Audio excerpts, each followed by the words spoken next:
Model komunikasi dalam organisasi. Pertama, model komunikasi linear atau one-way communication model. Metode ini dikembangkan oleh Shannon and Weaver pada tahun 1949. Ini menggambarkan komunikasi sebagai proses satu arah di mana pengirim mengirimkan pesan melalui saluran tertentu pada penerima. Tidak ada umpan balik sehingga tidak dapat mengetahui apakah pesan diterima dengan benar. Contoh pengumuman dalam iklan, TV, atau surat edaran perusahaan. Komponen utama dalam model ini adalah sumber atau sources, kemudian pengkodian atau encoding, kemudian isi pesan atau message, saluran atau channel, dan penerima atau receiver. Contoh gangguan noise dapat terjadi dalam proses ini. Model komunikasi dalam organisasi yang kedua adalah komunikasi interaksional atau two-way communication model. Model komunikasi interaksional ini mengembangkan linear dengan menambahkan umpan balik atau feedback, mengakui bahwa penerima juga memiliki peran aktif dalam komunikasi. Contoh, seorang manajer yang memberikan instruksi kepada staf kemudian menerima pertanyaan klarifikasi dari staf tersebut. Kelebihannya adalah yang pertama lebih dinamis dibandingkan dengan model linear. Kedua, memungkinkan koreksi pesan jika terjadi kesalahpahaman. Kekurangan masih dianggap terbatas karena komunikasi dalam bentuk giliran antara pengirim dan penerima, bukan secara simultan. Two-way communication model in business contoh seperti ini.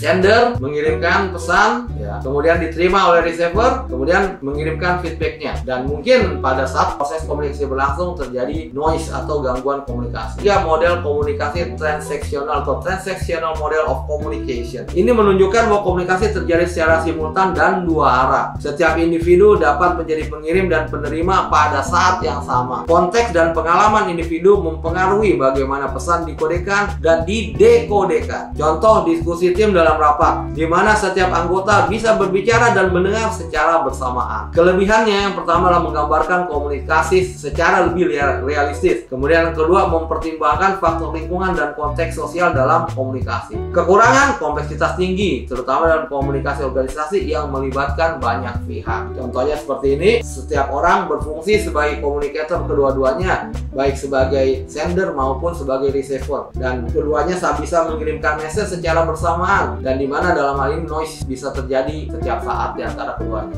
Hambatan komunikasi dan cara mengatasinya. Pertama, hambatan intrinsik yaitu berupa fisik, misalnya suara bising, gangguan teknologi, atau jarak geografis yang menghalangi komunikasi. Contoh yang sering kita temui adalah koneksi internet yang buruk pada saat rapat online, khususnya jika rapat itu berasal dari daerah yang mengalami blank spot atau koneksi internetnya yang tidak stabil. Kedua, hambatan psikologis, perbedaan persepsi, emosi, atau prasangka yang mempengaruhi pemahaman pesan. Contoh, seorang karyawan sedang stres cenderung salah memahami instruksi dari jabatan. Ketiga, hambatan semantik, perbedaan bahasa, istilah teknis atau jargon yang sulit dipahami oleh penerima. Contoh, penggunaan istilah teknis dalam rapat yang tidak dipahami oleh karyawan non-teknis. Hambatan ekstrinsik, pertama dalam organisasi struktur organisasi yang terlalu kaku atau birokrasi yang menghambat aluran informasi. Contoh, informasi penting hanya sampai pada level manajerial dan tidak diteruskan ke karyawan di lapangan. Kedua, hambatan kultural, yaitu perbedaan budaya dalam gaya komunikasi dan interpretasi pesan. Contoh, dalam budaya tertentu komunikasi langsung dianggap kasar. Strategi mengatasi hambatan komunikasi. Untuk meningkatkan efektivitas komunikasi dalam organisasi, beberapa strategi yang dapat diterapkan adalah yang pertama, menggunakan saluran komunikasi yang sesuai, yaitu memilih media yang tepat sesuai dengan kebutuhan. Yang kedua, mendorong komunikasi terbuka, yaitu menciptakan lingkungan di mana karyawan merasa nyaman untuk berbicara. Ketiga, meningkatkan keterampilan organisasi, yaitu memberikan pelatihan komunikasi bagi karyawan. Keempat, mengurangi hambatan hierarki, yaitu dengan cara mempermudah akses informasi bagi semua anggota organisasi. Kelima, menggunakan teknologi komunikasi yang efisien, yaitu memanfaatkan aplikasi komunikasi internet seperti Slack, Microsoft Teams, atau intranet perusahaan.